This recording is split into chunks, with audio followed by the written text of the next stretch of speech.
Bonjour à tous. Le mondial féminin 2023, bien sûr. Le Maroc encensé par les médias historiques, phénoménal, chair de poule. Les médias américains notamment rivalisent d'expression pour décrire l'exploit des Lions de l'Atlas.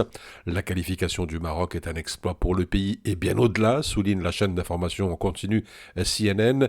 Fox Sports rappelle de son côté que cet exploit survient quelques mois après la sensation créée par les Lions de l'Atlas lors de la dernière Coupe du Monde au Qatar où ils ont atteint les demi-finales, une première pour un pays arabe et africain. Le San Diego Union Tribune affirme que si la qualification du Maroc pour la Coupe du Monde féminine a inspiré toute une génération, ce nouvel exploit face à la Colombie cimente l'héritage des Lions de l'Atlas.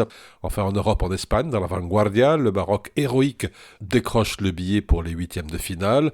En France, dans le journal L'Équipe, pour leur premier mondial, les Marocaines ont décidé de prendre rendez-vous avec l'histoire, cette Coupe du Monde qui ne cesse de prendre à contre-pied les pronostiqueurs, commente pour sa part le journal Le Monde, alors que tout le monde anticipait un huitième de finale choc contre les Allemandes et les Bleus, première du groupe F.